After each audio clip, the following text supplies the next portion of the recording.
Alhamdulillah nahmaduhu wa nasta'inuhu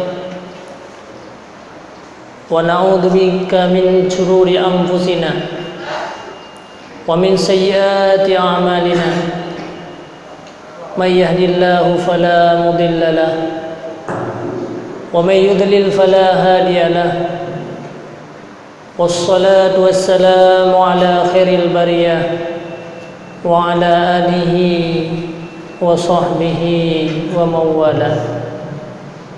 Allahumma salli wa sallim ala sayyidina Muhammadin tibbil qulubi wa dawaiha wa afiyatil abdani wa shifaiha wa nuril absari wa dhiyaiha wa qutil arwahi wa ghizaiha wa ala alihi wa sahbihi fi kulli lamhatin wa nafasin bi'adadi kulli ma'lumin lak, amma ba'd. Pertama-tama marilah sama-sama tanya memanjatkan puji dan syukur kepada Allah Subhanahu wa taala yang akan limpahkan rahmat dan karunia dengan kudrah dan iradahnya, dengan taufik dan hidayahnya pula, di tengah-tengah budaya hidup di akhir zaman, di tengah-tengah manusia penuh dengan kesibukan-kesibukan, hal-hal yang belum selesai kitanya kerjakan, akan tetapi Allah masih memberikan kesempatan kepada kitanya, di mana tanya tinggalkan segala kegiatan tanya, berkumpul pada rumah Allah yang mulia ini, bersama-sama kita untuk berdoa bersama terhadap saudara-saudara kita yang sedang menimpa musibah di Palu. Mungkin perkumpulannya merupakan hal-hal yang ganjil. Di tengah-tengah manusia sibuk dengan kegiatan masing-masing, di tengah-tengah manusia menganggap bahwa tidak ada lagi orang-orang yang berkumpul untuk melantunkan zikir-zikir kepada Allah. Akan tetapi ternyata di Masjid Gumpang yang mulia ini mantangna segelintir manusia, mantangna sekelompok umat Islam yang mereka berkumpul-kumpul hanya semata-mata untuk mencari sebuah keridhaan Allah Subhanahu wa taala. Berkumpul-kumpul untuk mengundang kebaikan-kebaikan dan rahmat yang paling besar. Maka perkumpulan inilah yang bisa menolak segala bencana dan mara bahaya yang akan menimpa terhadap kita semua. Maka falillahil hamd, sangat bersyukur kita kepada Allah. Maka Allah memberi Nabi kesempatan kepadanya untuk berkumpul, yang perkumpulan ini adalah mengundang rahmat dan kasih sayang Allah Subhanahu wa taala. Padahal berapa banyak manusia yang hidup di akhir zaman, mereka lebih beramai daripada gedanya. Perkumpulan mereka lebih sering daripada perkumpulan gedanya. Tapi kadang-kadang perkumpulan mereka lah yang mengundang amarah dan malapetaka daripada Allah Subhanahu wa taala. Ini ketanda Allah masih kasih sayang kepada kitanya. Kita tinggalkan segala kegiatan pribadi kitanya, hadir pada tempat yang mulia ini untuk memohon kepada Allah Subhanahu wa taala, menunjukkan di hadapan Allah bahwa ada segelintir hamba-hamba Allah yang hina, yang dengan serba kekurangan, dengan berbagai macam kekurangan di segala bidang, maka ternyata kita melantunkan zikir, kita memohon keridhaan daripada Allah Subhanahu wa taala. Mudah-mudahan Allah selalu memberikan kesempatan bagi kita sampai nyawa kita terakhir sampai detik-detik kehidupan kita, sampai akhir daripada hayat kita Nyomban Bandung, kita mampu untuk berkumpul mengundang amal, mengundang kebaikan dan rahmat daripada Allah. Amin. Selawat dan salam marilah sama-sama kita hantarkan kepada Rasulullah sallallahu alaihi wasallam. Beliau sangat banyak berjuang dalam hidupnya. Berbagai macam kesulitan-kesulitan yang pernah beliau hadapi. Kepedihan demi kepedihan. Seluruh kenikmatan yang na pada gedanya uronyo.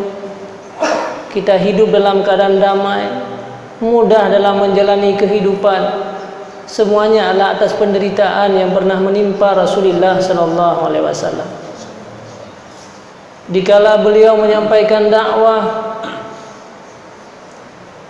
tidak sama seperti saya yang menyampaikan dakwah, di mana luntuan di saat menyampaikan dakwah, para umat Islam sudah menunggu untuk mendengarkan dakwah. Akan tetapi Rasulullah sallallahu alaihi wasallam di dalam menyampaikan dakwah, jangankan mereka untuk mendengarkan dakwah daripada Rasulullah,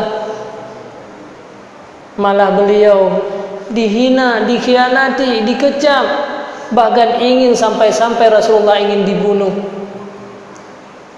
Beliau harus meninggalkan tempat kelahirannya, kota Mekah, untuk menuju ke kota Madinah, tempat di mana beliau dilahirkan, tempat di mana beliau pernah bersenang-senang dengan orang tuanya, neneknya dan kakeknya. Tapi apa boleh buat, beliau harus hijrah ke Madinah. Begitulah penderitaan yang pernah menimpa Nabi kita Nabi Muhammad sallallahu alaihi wasallam. Di saat beliau sampai di negeri Madinah, beliau berdoa kepada Allah, ya Allah, Allahumma habbibna ilayyal Madinah, Allahumma habbib ilayna al-Madinah kama habbabta ilayyal Makkah. Ya Allah, berikanlah rasa cinta di dalam hatiku negeri Madinah ini, sebagaimana engkau telah memberikan rasa cinta aku kepada negeriku sendiri, tempat kelahiranku, yaitu kota Mekah. Begitulah penderitaan-penderitaan yang pernah dialami oleh Nabi kita Nabi Muhammad sallallahu alaihi wasallam. Beliau pernah berdarah di dahinya. Rasulullah pernah patah gigi gerahangnya. Rasulullah pernah dilempar batu sehingga keluar darah di tumit-tumit beliau. Saat-saat akhir daripada kehidupan beliau, beliau semuanya pengorbanan dan perjuangan itu adalah bukan untuk kebutuhan pribadinya. Perjuangan Rasulullah adalah untuk membangga-banggakan keluarga. Perjuangan Rasulullah bukanlah untuk dinikmati oleh dirinya dan keluarganya, tapi perjuangan demi perjuangan yang pernah beliau alami, semuanya untuk kebahagiaan kita. Beliau selalu teringat kepada umat. Bagaimana kondisi umatku? Apa yang akan terjadi terhadap mereka nanti setelah aku tiada? Apa yang harus mereka kerjakan? Dan bagaimana kondisi para orang-orang yang berdosa daripada umatku nanti? Di tengah-tengah malam beliau meninggalkan istrinya Siti Aisyah. Pernah diceritakan, keluar dari rumahnya, tempat tidurnya, beliau bangun di tengah malam, menangis di perkuburan Baqi', mengalirkan air matanya. Air matanya membasahi seluruh tanah-tanah yang ada di depan beliau. Akhirnya keluarga mencari kemana-mana, ke Rasulullah sallallahu alaihi wasallam. Ternyata Rasulullah sedang menangis. Beliau menangis bukan untuk dirinya. Rasulullah menangiskan karena untuk kebutuhan pribadi. Bukan karena dia tidak punya harta yang tidak diberikan oleh Allah, bukan karena ada satu-satu kekurangan, tapi beliau menangis meminta keampunan umatnya. Ya Allah, bagaimana umatku nanti? Bagaimana bila umatku berdosa? apa yang akan menimpa terhadap mereka ya Allah. Ya Allah, ampunkanlah dosa umatku. Jangan Engkau berikan azab yang besar seperti Engkau pernah memberikan azab terhadap umat-umat Nabi Musa ya Allah. Itulah perjuangan Nabi kita Nabi Muhammad sallallahu alaihi wasallam. Kita sendiri orang-orang yang berdosa. Kita sendiri orang-orang yang melakukan kejahatan, tapi kita tidak pernah menangis untuk tubuh kita sendiri. Rasulullah merupakan manusia yang paling agung. Tidak pernah berbuat kejahatan, tidak pernah berbuat maksiat, tidak pernah melanggar peraturan Allah. Padahal beliau tidak layak untuk mengalirkan air mata bersedih di tengah-tengah malam, di tempat-tempat yang gelap. Akan tetapi beliau teringat kepada kita umatnya sampai akhir daripada kehidupan beliau.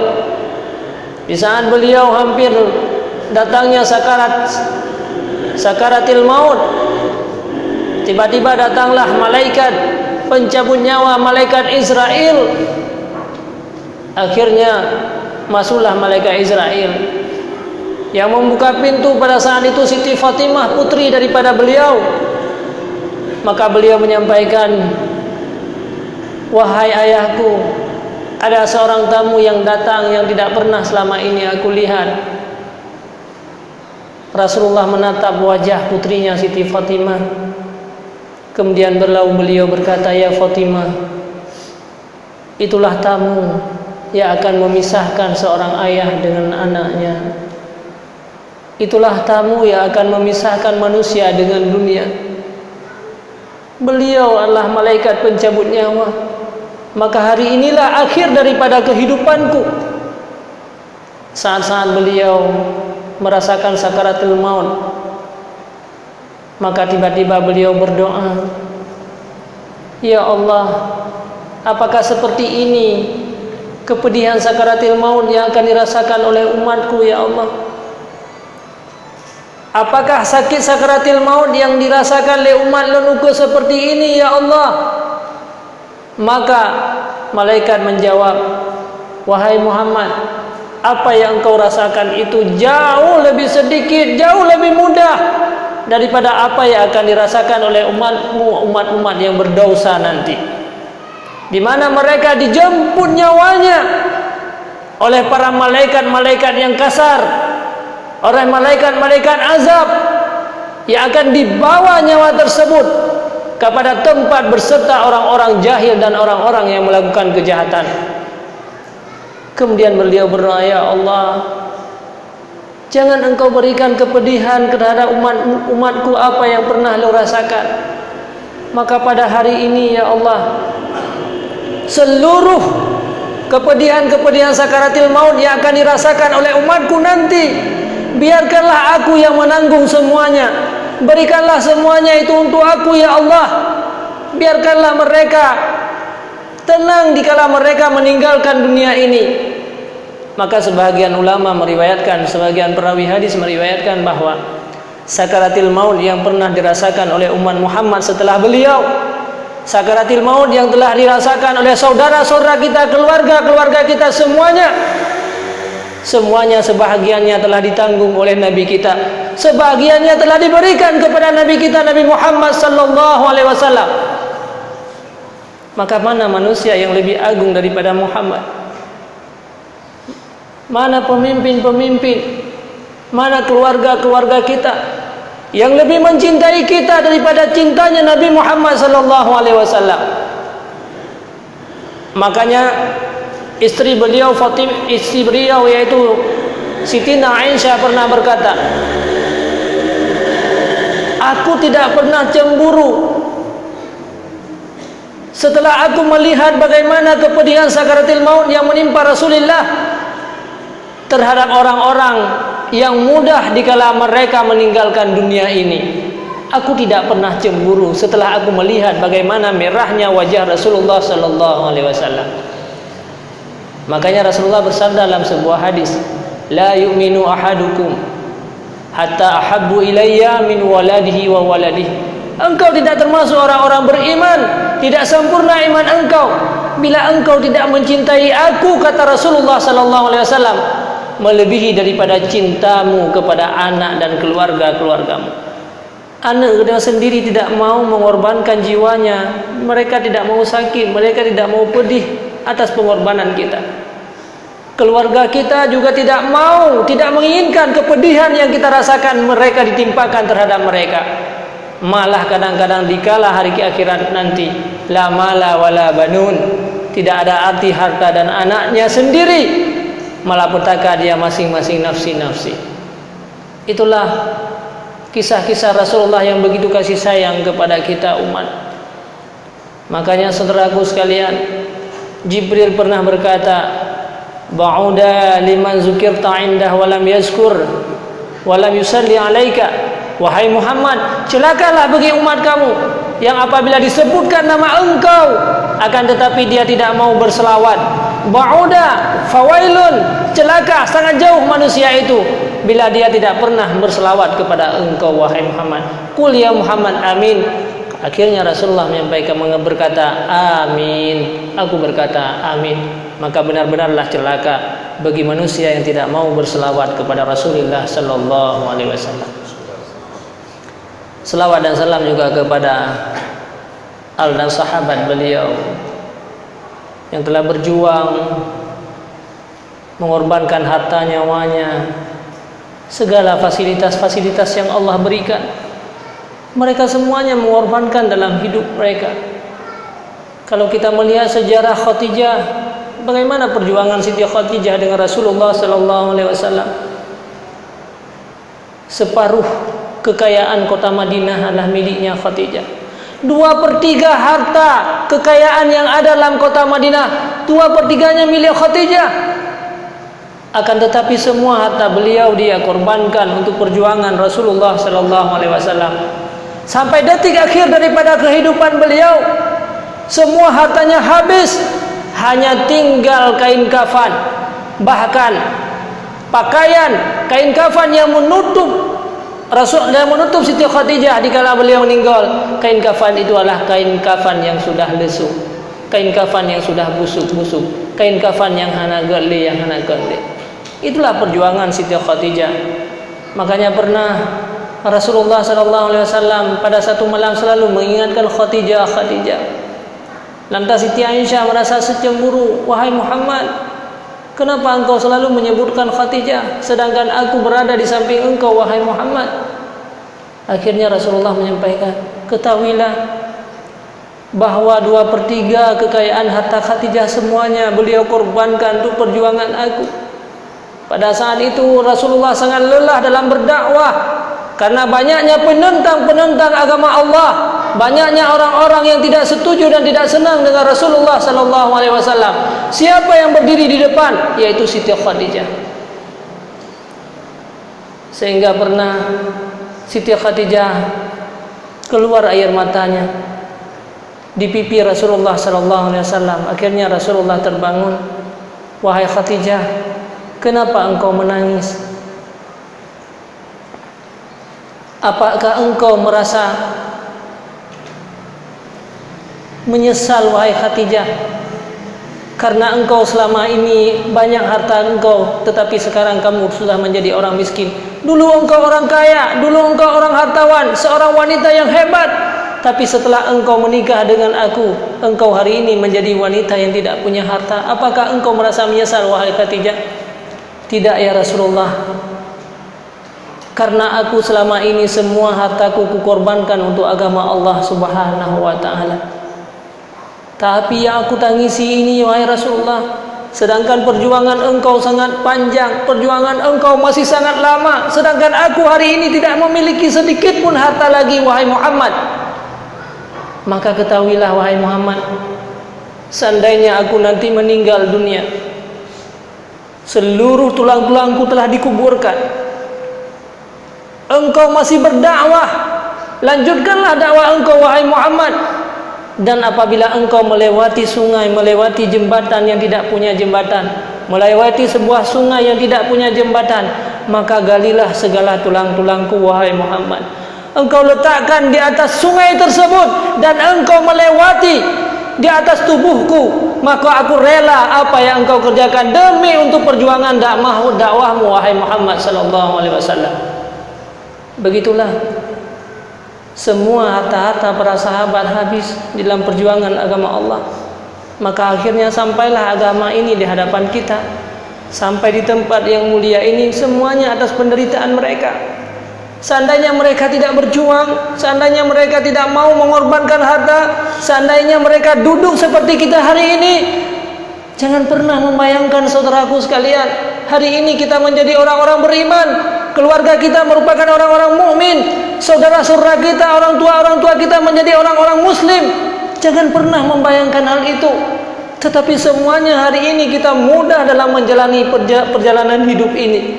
Kita menjadi orang-orang yang baik, lahir daripada orang Islam, hidup dalam lingkungan orang-orang mukmin atas perjuangan dan penderitaan para sahabat-sahabat Rasulullah, atas penderitaan Siti Khadijah sampai beliau meninggal dunia ini.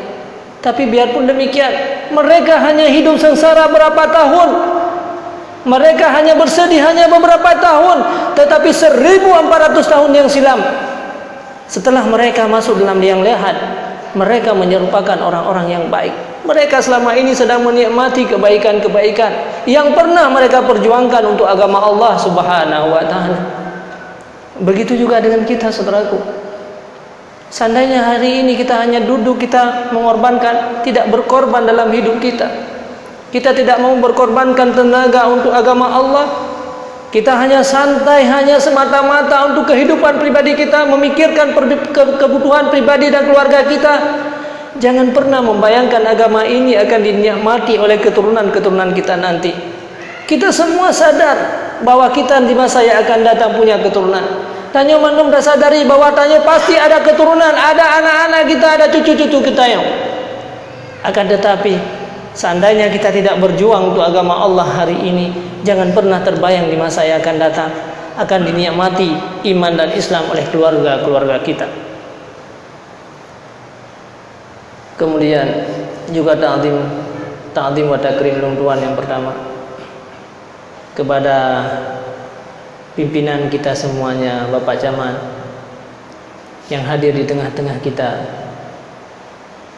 Semoga Allah senantiasa memberikan kesehatan kepada beliau, untuk selalu bisa mendidik dan membimbing kita, agar kita bersama-sama beliau menjadi manusia-manusia yang sukses.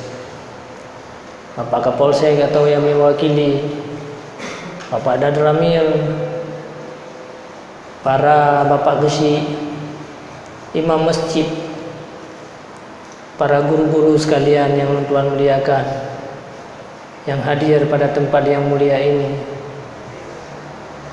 para pemuda-pemuda, para tokoh-tokoh masyarakat, semua kita yang hadir pada hari yang berbahagia ini, yang hanya mungkin Tuhan sebutkan nama satu persatu, tapi ketahuilah, sedikit pun tidak mengurangi rasa hormat daripada ulun Tuhan.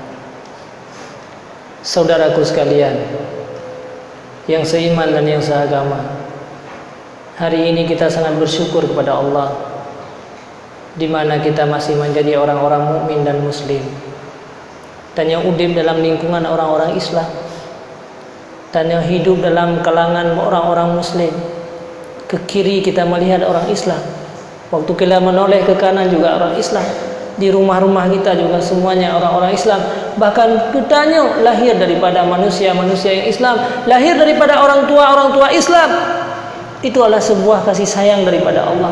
Bukan karena kemampuan, bukan karena kehebatan, bukan karena jabatan, bukan karena harta, tapi semuanya itu adalah hanya kasih sayang Allah kepada kita. Padahal berapa banyak manusia yang diciptakan oleh Allah di atas permukaan bumi ini. Bukan sekedar kita yang diciptakan, banyak manusia yang diciptakan oleh Allah semenjak masa Nabi Adam sampai hari akhirat. Tapi tidak semua mereka merupakan orang-orang mukmin, tidak semua mereka diciptakan menjadi orang-orang Islam. Tetapi tidak sedikit di antara mereka Allah ciptakan mereka menjadi orang-orang kufur dan dipersiapkan untuk mendapatkan siksaan di hari akhirat, neraka jahanam. Na'udzubillah summa na'udzubillah. Kenapa Allah memilih kita menjadi orang mukmin, saudaraku? Ibadat apa yang pernah kita lakukan sehingga Allah kasih sayang kepada kita? Seberapa perjuangan kita untuk agama Allah sehingga Allah menitipkan iman dalam dada kita dan keluarga-keluarga kita? Semuanya jawaban hanyalah satu. Bukan karena kemampuan kita. Tanya dengan orang kafir, mereka lebih jauh, sangat jauh. Mereka lebih kaya daripada kita. Mereka lebih hebat daripada kita.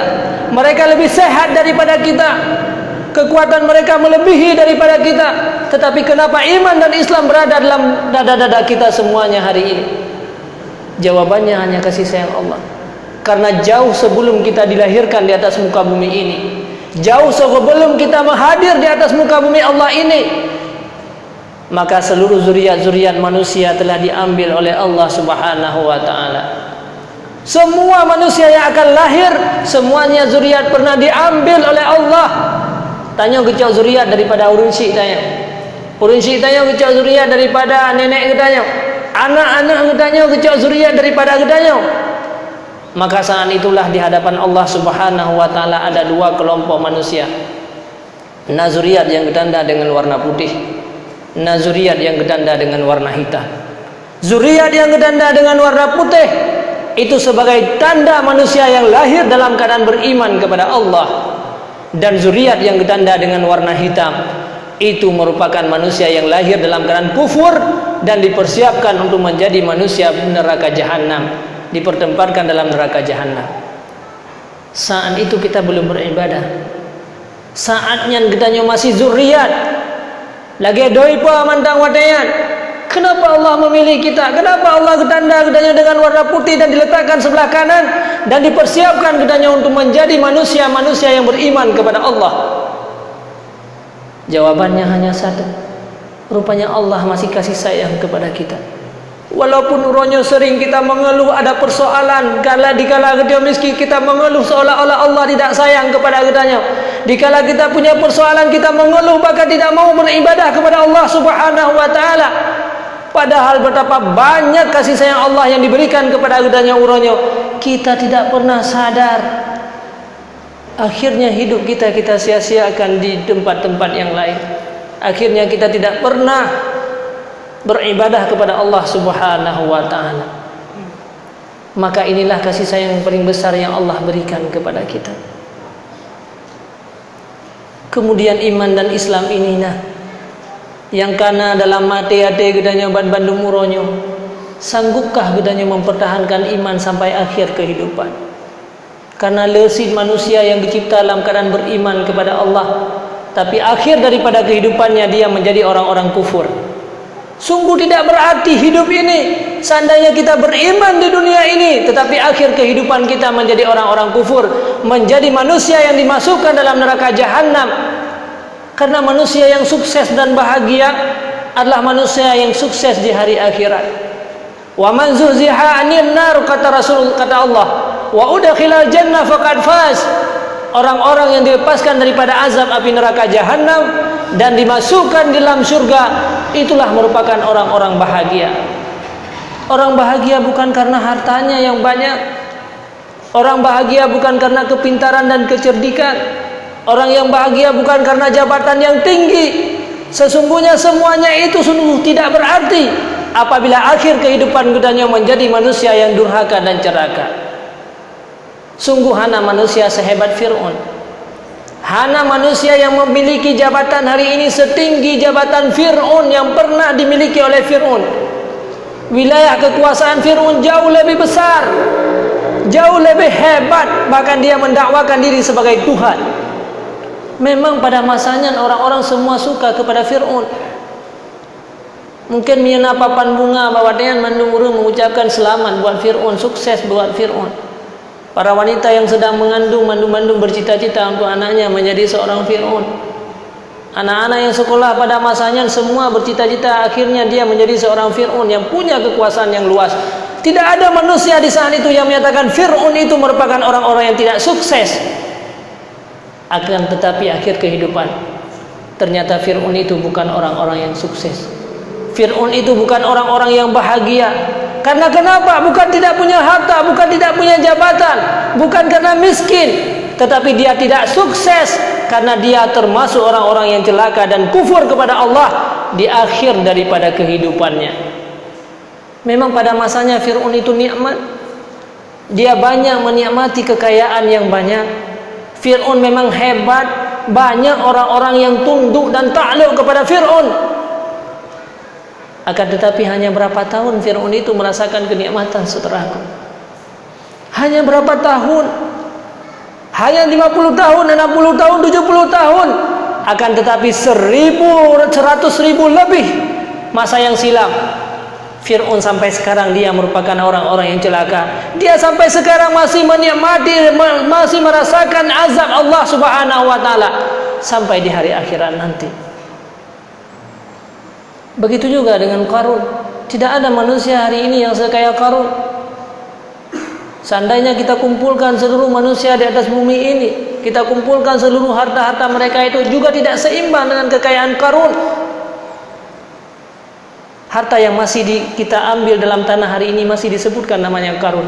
Tidak ada orang yang kaya, milioner hari ini, orang-orang yang punya harta yang banyak hari ini, tidak ada orang yang sekaya Qarun. Tidak disebutkan namanya dikala dia mendapatkan harta. Tapi akhir kehidupan, singkat cerita, Qarun itu juga bukan merupakan orang-orang yang sukses. Qarun itu bukan orang-orang yang bahagia. Walaupun dia bernikmat dengan emas dan perak yang begitu banyak dikala hidupnya, akan tetapi ternyata Qarun itu bukan orang-orang yang sukses. Para sahabat Rasulullah orang miskin, para sahabat Rasulullah orang-orang yang hina, akan tetapi mereka hanya merasakan kepahitan dalam hidupnya hanya beberapa tahun, tetapi setelah meninggal sampai sekarang dan sampai hari akhirat, mereka menikmati pengorbanan-pengorbanan yang selama ini mereka berkorban. Saudaraku sekalian yang seiman dan yang seagama, maka untuk menyelamatkan keimanan yang ada selama ini yang Allah berikan kepada kita, untuk selamatnya iman yang selama ini Allah titipkan kepada Gedanyoban Bandung, maka inilah salah satunya jalan kita. Maka perkumpulan seperti inilah perkumpulan yang mengundang seluruh para malaikat-malaikat. Maka perkumpulan inilah perkumpulan yang diridhai oleh Allah Subhanahu wa taala, yang menenteramkan jiwa, yang bisa menyelamatkan kita di hari akhirat nanti. Majlis-majlis seperti inilah majlis yang memudahkan kita untuk menuju kepada surga, untuk menuju kepada sebuah kesuksesan. Inilah majlis yang diampuni oleh Allah Subhanahu wa taala segala dosa-dosa. Karena pada setiap hari dan malam Allah Subhanahu wa taala mengutus seorang malaikat. Inna lillahi malaikatun yatufuna fit turuq. Wah, sungguh bagi Allah itu ada malaikat-malaikat yang diutus kepada seluruh pelosok-pelosok dunia ini. Mereka yaltamisuna, mereka mencari ahla dzikri, di mana orang-orang yang berzikir kepada Allah Subhanahu wa taala, di mana orang-orang yang mendengarkan ilmu pengetahuan. Mandu-mandu malaikat-malaikat semuanya hadir. Dikala gerempa di Masjid Gumpang, Masjid Air Gumpang ya, ternyata ada sekelompok manusia yang sedang tunduk, sedang mendengarkan agama setelah berzikir kepada Allah Subhanahu wa taala. Maka saat itulah seluruh para malaikat-malaikat hadir kepada tempat yang mulia ini. Ya malaika halumma, wahai para malaikat yang diutus oleh Allah di atas muka bumi ini, hadirilah ke sini. Di masjid yang mulia ini ada kelompok umat Nabi Muhammad, hamba Allah Subhanahu wa taala. Mereka sedang melantunkan zikir dan mendengarkan majelis-majelis ilmu agama. Akhirnya semua malaikat hadir. Walaupun kita melihat dengan pandangan mata yang bisa kita lihat dan bisa kita hitung, tapi ketahuilah di atas kita banyak para malaikat-malaikat yang mengelilingi kita sampai ke langit yang 7, sampai Allah berfirman, wahai malaikat, kenapa kamu hari ini berada di sebuah masjid, di sebuah desa, di sebuah kecamatan? Kenapa engkau menghadiri tempat tersebut yang sebelumnya engkau tidak pernah hadir, wahai para malaikat? Lantas malaikat menjawab, ya Allah, engkau lebih mengetahui daripada aku bahwa ternyata di sebuah masjid ada sekelompok umat manusia, umat Nabi Muhammad. Walaupun mereka sangat sedikit pada pandangan, ya Allah, mereka berkumpul-kumpul untuk melantunkan zikir-zikir kepada engkau, ya Allah. Kemudian Allah menanyakan, pernahkah mereka melihat aku? Tidak, ya Allah. Bagaimana seandainya umat Nabi Muhammad, hambaku itu, pernah hanya melihat aku hanya 1 detik, 1 menit? Ya Allah, seandainya mereka pernah melihat Engkau, tentu dia lebih banyak lagi berzikir daripada sekarang. Tentu dia akan menghabiskan umurnya hanya semata-mata untuk berzikir kepada Engkau, ya Allah. Akhirnya singkat cerita, apa yang dia mau, wahai malaikatku? Mereka menginginkan surga. Pernahkah mereka menikmati surga? Tidak, ya Allah. Bagaimana seandainya mereka pernah menikmati surga hanya 1 detik? Lantas Allah menjawab, malaikat menjawab, ya Allah, sungguh sangat luar biasa. Seandainya mereka pernah menikmati surga hanya 1 detik, sungguh mereka akan menghabiskan umurnya di dalam menuntut ilmu agama. Sungguh mereka akan menghabiskan umurnya di dalam menyebut-nyebut namamu, ya Allah. Akhirnya Allah berkata, pada hari ini, ya malaikati ushidukum, aku bersaksi ke hadapan kamu, wahai para malaikat. Maka seluruh umat-umat Muhammad yang hadir pada hari ini, semuanya aku ampuni segala dosa-dosa mereka. Inilah harapan daripada Gedanyo Manduk.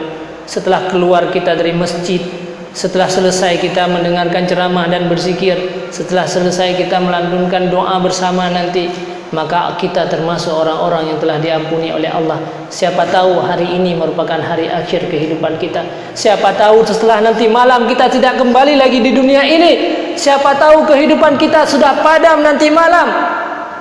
Maka inilah, karena kematian ini akan datang kepada kita secara tiba-tiba. Kita hari ini tidak sadar bahwa hidup di dunia ini sangat singkat. Hidup di dunia ini akan padam secara tiba-tiba. Karena udep Gedanyo di dunia lagi panyatnya suatu saat dia akan padam, tergantung minyak yang tinggal. Kadang urunnya tinggal minyak bak Gedanyo bak dah kan. Setelah habis minyak maka kita akan padam kehidupan. Kadang Gedanyo hanya sabuah kuatru minyak, hanya beberapa hari kita akan meninggalkan dunia. Maka inilah harapan daripada kita. Kita memohon bahwa perkumpulan inilah yang bisa mengampuni segala dosa-dosa daripada Gedanyo. Saudaraku sekalian yang seiman dan yang seagama, maka perkumpulan inilah yang merupakan kebun-kebun syurga yang pernah disampaikan oleh Rasulullah SAW. Idza marartum bi riyadil jannah farta'u wa ma riyadul jannah ya Rasulullah hilakuz zikri. Apabila kamu melewati kebun-kebun syurga, maka singgahlah kamu di kebun syurga itu. Jangan engkau lewati kebun syurga. Lantas para sahabat bertanya, ya Allah, ya wahai para malaikat, ya Rasulullah, di mana kebun-kebun syurga itu? Hilakuz zikri. Tempat-tempat majelis zikir, majelis ilmu, majelis diajarkan agama. Itulah merupakan kebun-kebun syurga yang ada di atas muka bumi ini. Masalaka tariqan fi talabil ilmi liyubtagha bihi wajhullah sahalahullahu tariqan ilal jannah, kata Rasulullah. Barang siapa yang mereka menempuh satu jalan untuk menuntut ilmu, maka Allah akan mudahkan dia untuk menuju kepada surga. Inilah majelis ilmu yang merupakan kebun surga yang pernah disampaikan oleh Rasulullah SAW. Saudaraku yang seiman dan yang seagama, maka inilah jalan kita agar mudah dalam menjalani kehidupan, agar iman Gedanyo selamat yang selamanya dititipkan oleh Allah Subhanahu wa taala, agar Gedanyo menjadi penghuni-penghuni surga. Maka perkumpulan inilah merupakan sebuah kendaraan yang akan membawa kita menuju kepada surga. Mudah-mudahan Allah memberikan cita-cita kita, sampaikan cita-cita kita untuk menjadi orang-orang ahli surga. Kita bisa bertemu dengan Rasulullah SAW di hari akhirat nanti. Saudaraku sekalian yang seiman dan yang seagama, maka tempat-tempat perkumpulannya yang bisa menenteramkan hati kita. Wa ma biqaumin yaquduna yazkurunallah illa hafathul malaikah wa ghasyiyatuhumur rahmah wa nazalan alaihimus sakinah wa zakarahum liman indah. Rasulullah menyampaikan tidak ada satu kaum yang duduk berzikir kepada Allah, melantunkan zikir, membaca Al-Quran, mendengarkan ilmu, illa hafathul malaikah, seluruh malaikat mengelilingi Gedanyo. Summa wa ghasyiyatuhumur rahmah, Allah turunkan rahmat, turunkan ketentraman. Wa zakarahum liman indah, kita sedang disebut-sebut nama satu persatu di hadapan para malaikat. Tidak ada satupun di antara kita hari ini yang tidak disebutkan nama oleh Allah. Bayangkan saudaraku, Allah yang selama ini memberikan segala kebaikan-kebaikan kepada Gedanyo, tapi sampai detik ini Allah sedang menyebut-nyebut nama kita. Allah sedang membangga-banggakan kita. Lihatlah wahai para malaikatku, engkau berkata, Dikala aku menciptakan manusia menjadi khalifah, engkau protes wahai para malaikat. Tapi lihatlah bahwa ada segelintir umat Nabi Muhammad, hambaku, mereka sedang menyebut-nyebut namaku, satu sipulan demi sipulan disebutkan satu persatu. Subhanallah. Itulah kasih sayang Allah Subhanahu wa ta'ala kepada kita bersama. Makanya dimanapun kita berada, sesibuk apapun kita dalam menjalani kehidupannya, sesibuk apapun kita dalam menjalani aktivitas kita, jangan pernah kita hadir pada kebun-kebun surga yang pernah disampaikan Rasulullah SAW. Inilah tempat yang diampuni segala dosa-dosa, paling kurang seminggu 3, karena mungkin si titip uro tiap-tiap detik seperti orang-orang yang sedang belajar menuntut ilmu. Paling kurang setiap saat kita harus selalu berada untuk melantunkan zikir-zikir kepada Allah, supaya iman kita selamat, supaya kita menjadi orang-orang yang baik, supaya kita dicintai oleh Allah Subhanahu wa ta'ala. Karena inilah merupakan kebutuhan rohaniah kita. Nyoke kebutuhan rohaniah, walaupun uronyo jasmaniah kita tidak sehat, tetapi yang penting dalam hidup ini adalah kebutuhan rohaniah. Uronyo gedanya manusia tua terhadap kebutuhan rohaniah tadi. Punya kebutuhan jasmani mandum-mandum kitanya beramai-ramai untuk hadir, untuk menyenangkan tubuh kitanya, semua kita akan hadir.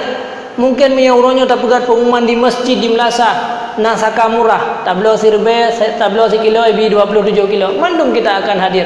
Ada digelar beras raskin, ada digelar subsidi, maka semua orang akan antri walaupun berjam-jam. Padahal saka murah itu hanya berapa tahun kita nikmati, hanya berapa bulan.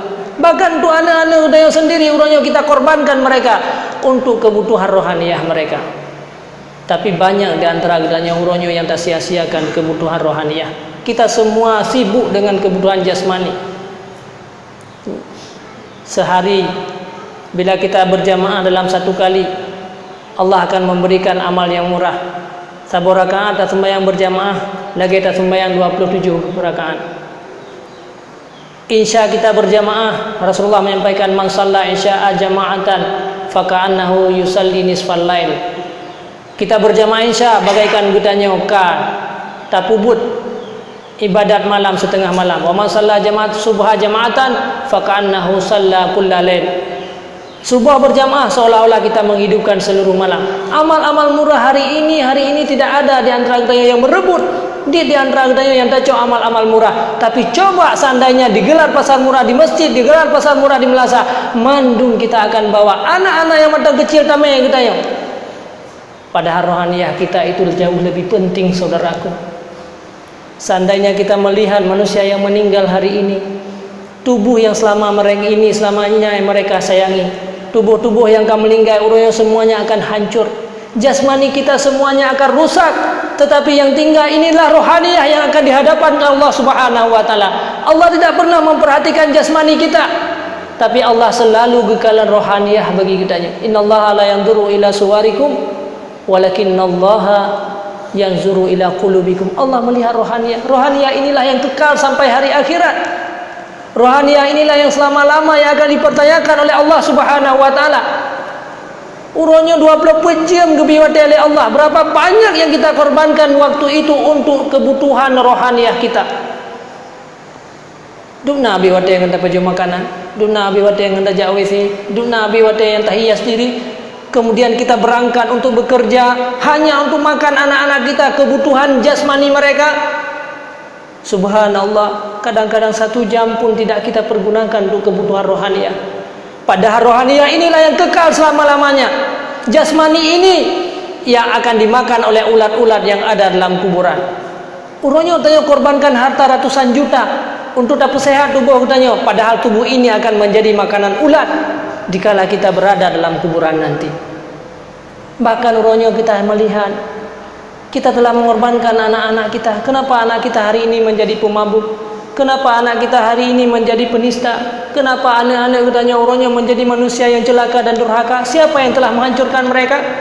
Padahal anak kitanya waktu dilahirkan oleh Allah, dikala kita melahirkannya dalam keadaan suci dan bersih. Tidak ada manusia dilahirkan oleh Allah menjadi pemabuk dan menjadi manusia-manusia yang jahat.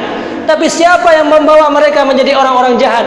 Kenapa mereka menjadi pemabuk, menjadi orang-orang yang durhaka dan durjana di hadapan Allah Subhanahu wa taala? Kita telah salah mendidik dan membimbing mereka. Hanam sirapun anak min yang lahirnya menjadi manusia yang jahat. Semua manusia yang lahir di atas muka bumi ini menjadi anak-anak yang baik. Pemuda-pemudaku sekalian, ketahuilah Allah melahirkan engkau di atas muka bumi ini bukan untuk menjadi orang-orang yang durhaka. Karena siksaan Allah itu jauh lebih pedih.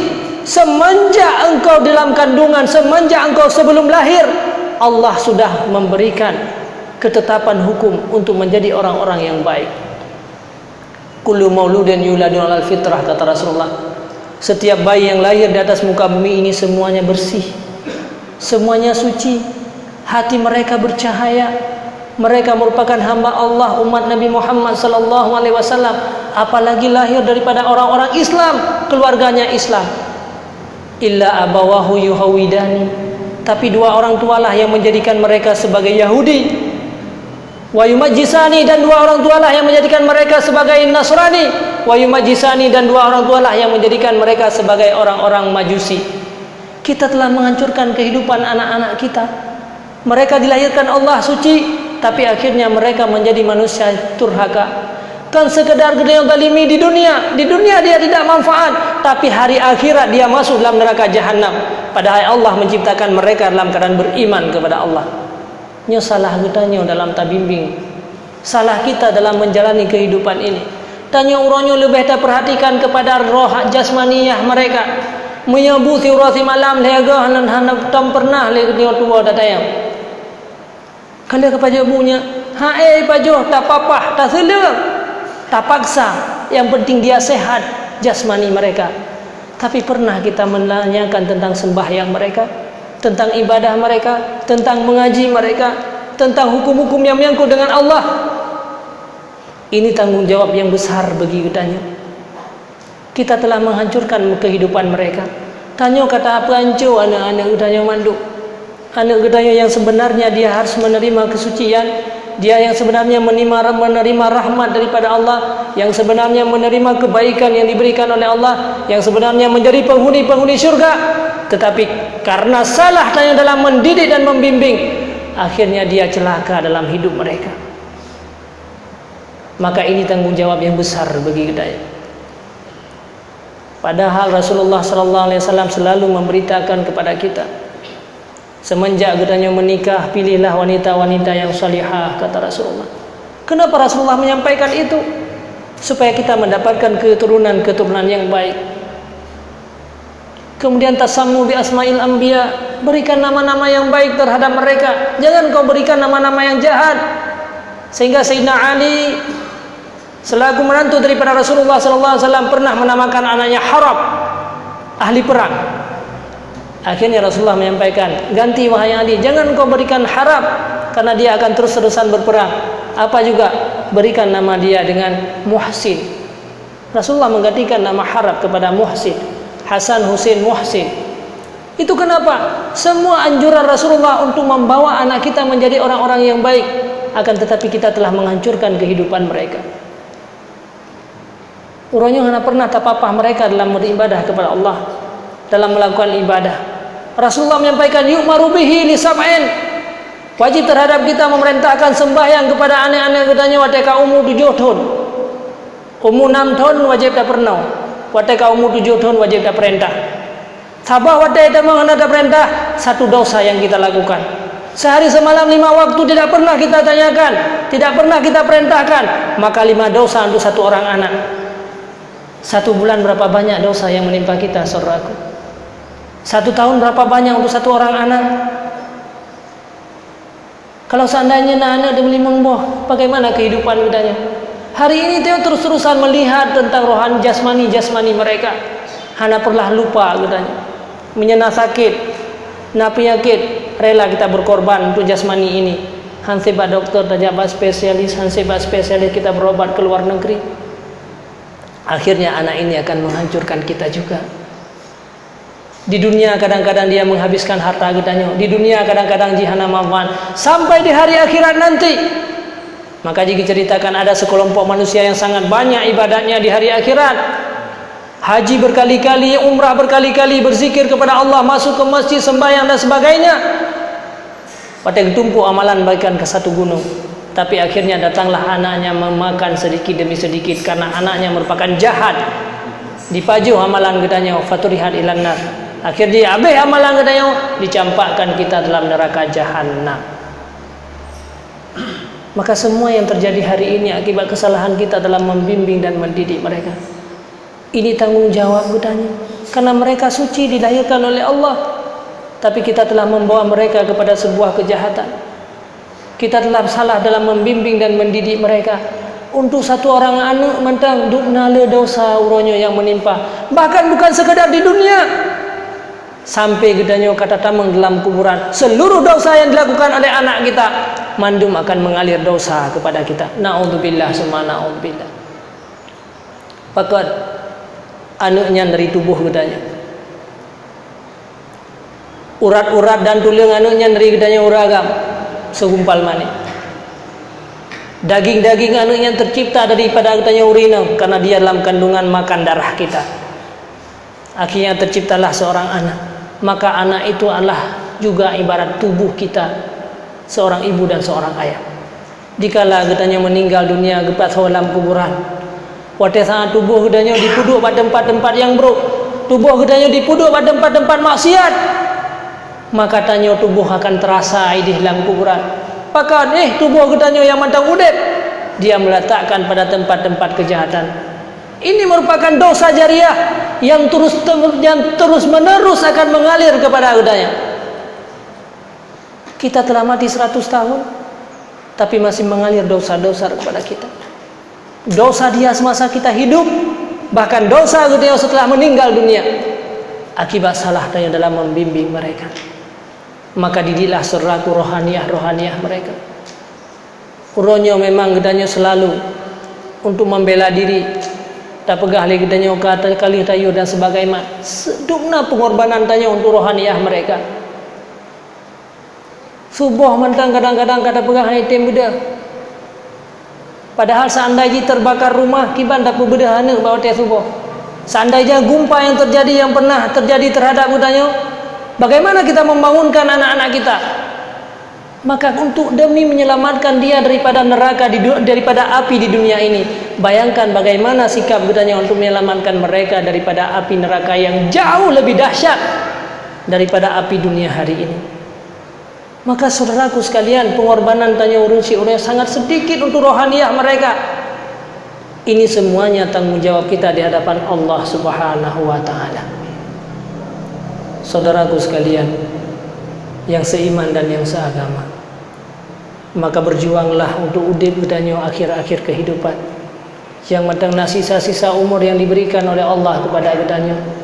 Maka berjuanglah tanyo dalam hidup uronyo, berjuanglah gedanyo dalam menjalani kehidupannya, karena lagi lunduan sampaikan menu, karena manusia yang sukses yang sebenarnya adalah manusia yang sukses di hari akhirat. Tanyo yang tanyo yang na jabatan, tanyo yang na harta, apapun yang kita miliki hari ini, maka itu amanah yang besar yang diberikan oleh Allah Subhanahu wa taala.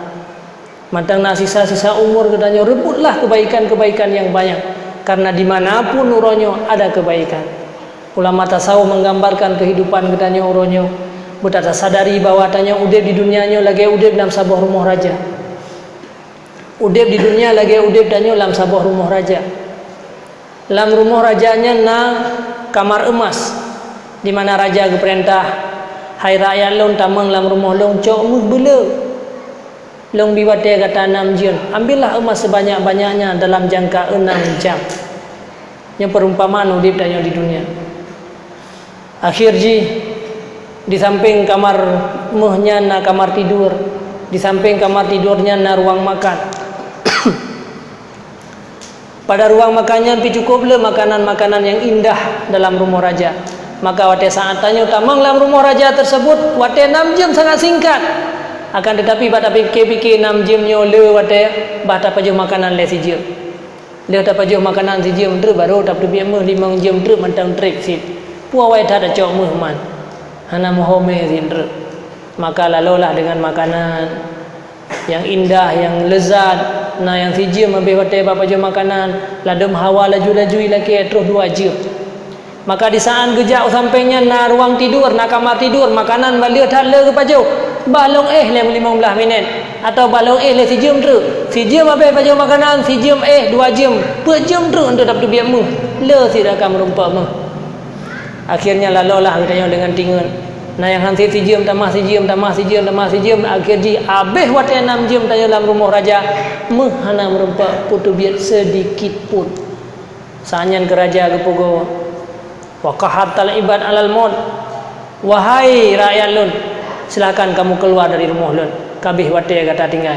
Sanyan ke baru terkejut tanya, wahai raja, Nabi kelong wate 1 minit mantap. 1 detik saja. Rupanya 1 detik itu berharga.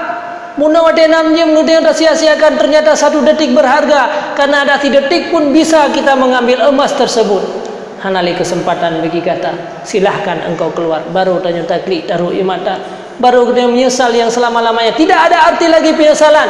Kenapa kan? Saat kita keluar dari rumah raja, 1% pun emas tidak bisa kita bawa. Maka perjalanan kita tinggal luar cukup jauh, bukan 6 jam, ratusan ribu jam yang akan kita berjalan dan tidak punya bekal sedikit pun. Saatnya ke baru tersadar tanya, baru penyesalan. Muna ke udep tanya di dunia. Allah nabi kesempatan bak tanya 60 tahun biasa. Nah yang ium 60 tahun. Nah yang lebih ada lebih pi bacut. Untuk kita beramal, wa ma khalaqtul jinna wal insan illa liya'buduni. Allah menyuruh kita untuk selalu beramal, amal. Lakukanlah kebaikan-kebaikan.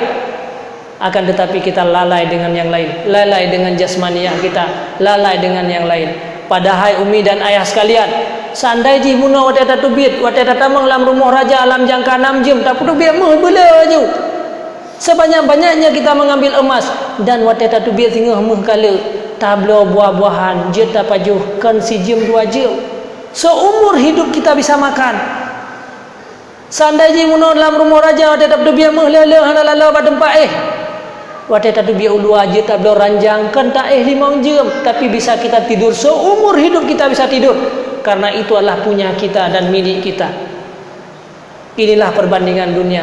Seandainya kita hidup di dunia ini tidak lalai dengan kehidupan-kehidupan yang lain, terus beramal dan beramal, tak hanya sesaat karena katanya untuk lebih sehat, tapi juga makanan hanya sekedar. Kita tidak banyak lalai dengan jasmaniah kita, tapi kita sibukkan diri dengan rohaniah kita. Maka akhirnya sehingga amalnya ke jeta belo ranjang, jeta huruf akhirat selama-lamanya. Amalnya ke jeta belo buah-buahan, maka jeta pajo di huruf akhirat selama-lamanya. Inilah perbandingan udip katanya dalam dunia. Umi dan ayah-ayah sekalian, maka dimanapun katanya berada, apapun profesi yang sedang katanya jalani, rebutlah emas-emas yang ada di sekeliling katanya. Kita menjadi pedagang hari ini, jadi kita pedagang yang muhsin, yang selalu memberikan kebaikan kepada orang lain. Karena sabah kebaikan yang katanya beri kepada orang lain, tanya tak pula makanan ke orang lain dengan makanannya dipajuh kemudian diibadah, maka itu akan mengalir pahala kepada kita. Jauhkan kita daripada sifat-sifat pengkhianat, jauhkan kita menjadi orang-orang yang jahat, menjadi pendusta-pendusta, karena setiap kezaliman yang kita lakukan itu akan mengakibatkan kepada kitanya. Sabah kezaliman yang kita pubuk di dunianya, lagi kata ciptakan uli dalam kuburan yang akan menggigit kita. Satu kezaliman yang kita lakukan di dunia ini bagaikan kita telah membakar bara api yang akan membakar kita. Bayangkan berapa kezaliman yang kita lakukan untuk diri kita sendiri, berapa kezaliman yang kita lakukan untuk anak-anak kita, dan berapa banyak orang-orang yang ada sekitar kita yang menzalimi. Itulah bara-bara api yang sudah kita persiapkan untuk membakar kita semua. Begitu juga katanya yang berprofesi sebagai orang biasa, maka berbuatlah kebaikan, seringlah katanya hadiri majlis-majlis ilmu. Para pedagang-pedagang orangnya berdaganglah yang baik, beta ingat dengan laba yang sedikit di dunia ini. Memang katanya orangnya tidak pengurgop le laba, wateta khianati orang lain banyak keuntungan, tapi keuntungan itu hanyalah sementara yang kita nikmati. Keuntungan itulah hanyalah semua sesaat, tetapi kerugian itu yang selama-lama setelah kita mati nanti, setelah kita meninggal nanti. Apalagi harta orang lain yang kita makan hari ini, itu efek yang paling besar. Kullu lahmin nabata minal haram fannaru aula bih. setiap daging yang tumbuh daripada yang haram, setiap daging yang tumbuh daripada harta orang lain, maka neraka jahanam itu lebih layak. Bahkan katanya orangnya malas beribadah, bahkan tubuh katanya orangnya tidak mau bertobat kepada Allah karena tubuh kita kadang-kadang sudah dipenuhi oleh yang haram, maka neraka jahanam yang diminta oleh tubuh katanya orangnya. Begitu juga untuk anak-anak katanya, kenapa anak kita jahat hari ini, kenapa dia tidak beribadat? Kita tidak sadar kadang-kadang harta yang katanya puas orangnya banyak daripada harta-harta yang haram. Na'udzubillah summa na'udzubillah. Berhati-hatilah saudaraku sekalian, karena harta orang lain yang akan selalu membawa keburukan kepada gedanya. Gedanya uronyo taco harta gop, tanya uronyo taco harta orang lain, maka ibarat gedanya kata buka sagboh bank. Kebaikan gedanya sabe ta transfer kepada orang yang pernah kita zalimi, keburukan orang yang selalu ditransfer kepada gedanya. Itulah kejahatan-kejahatan yang ada di akhir-akhir zaman. Maka berhati-hatilah dalam kehidupannya. Bertahanlah, tenlah segala keinginan. Apalagi urangnya udip di akhir-akhir zaman. Harta yang haramnya hana payah berusaha, harta yang haramnya hana payah berkorban, harta yang haramnya ditawarkan di depan kitanya, diletakkan di depan kitanya, sehingga kitanya tergiur dan ingin untuk mengambil harta yang haram demi untuk kenikmatan sesaat. Padahal dengan harta yang haram itulah ia akan membawa kita kepada neraka jahanam, ia akan membawa anak-anak kitanya. Maka telah kepedihan sesaat untuk mendapatkan nikmat. Persih lagi orang yang darah tinggi. Memang wadah kepada si kambing mangan, wadah kepada si kambing lezat, tapi efek daripada dia kepada si kambing apa? Dia menjadi orang-orang lumpuh, tidak berdaya, hartanya tidak ada arti, jabatannya tidak berfungsi. Setelah berefek daripada pajak si kambing, harta yang haram juga demikian. Memang lezat wadah dia nikmati sesaat. Memang enak kita mengambil harta orang lain karena hana payah usaha. Akan tetapi efek daripada harta itu apa yang terjadi terhadap kita? Anak kita menjadi orang durhaka, anak kita tidak mau beribadah kepada Allah, tubuh kita malas dalam beribadah kepada Allah. Akhirnya kita bersama-sama ditempatkan dalam neraka jahanam. Fannaru aula bih, kata Rasulullah. Maka neraka jahanam itu jauh lebih layak. Mudah-mudahan Allah menjaga kita semuanya. Maka tahanlah segala hawa nafsu. Allah akan memberikan hadiah yang paling besar. Allah berfirman dalam Al-Quran, فَأَمَّا مَنْ خَافَ مَقَامَ رَبِّهِ وَنَهَى النَّفْسَ عَنِ الْهَوَى فَإِنَّ الْجَنَّةَ هِيَ الْمَأْوَى. Orang-orang yang takut kepada Allah, dia takut terhadap harta orang lain, dia takut terhadap kebohongan-kebohongan, takut terhadap pengkhianatan-pengkhianatan. وَنَهَى النَّفْسَ عَنِ الْهَوَى. Dia menahan segala keinginan. Dia ingin menikmati harta yang banyak punya orang lain, ingin dia menzalimi orang lain. Itu memang keinginan daripada nafsu. Dia menahan hawa nafsu. Allah akan memberikan hadiah. Apa hadiahnya? Fa innal jannata hiyal ma'wa. Maka syurga itulah yang akan diberikan hadiah yang paling besar kepada kita, yang bisa kita nikmati selama-lamanya. Mudah-mudahan Allah menjadikan kita orang-orang yang terjaga semuanya. Allah memberikan ketabahan dan ketakwaan kepada kita agar kita bisa menikmati hidup ini yang terakhir. Sedikit demi sedikit kita menjalani kehidupan ini menjadi orang-orang yang dicintai oleh Allah, menjadi penghuni-penghuni syurga. Kita bisa berkumpul dengan para ulama, para aulia, para sahabat Rasulullah, dengan Rasulullah sallallahu alaihi wasallam. Maka kita dijadikan oleh Allah Subhanahu wa taala sebagai orang-orang yang baik. Anak kita menjadi anak-anak yang baik. Kita bisa bersama-sama dengan anak dan keturunan kita nanti berkumpul kembali dengan melihat Allah Subhanahu wa taala. Amin amin ya rabbal alamin. Hanya komentar yang bisa Tuhan sampaikan. Maka mungkin hal-hal yang menyinggung atau hal-hal yang kurang menyenangkan, maka Tuhan makin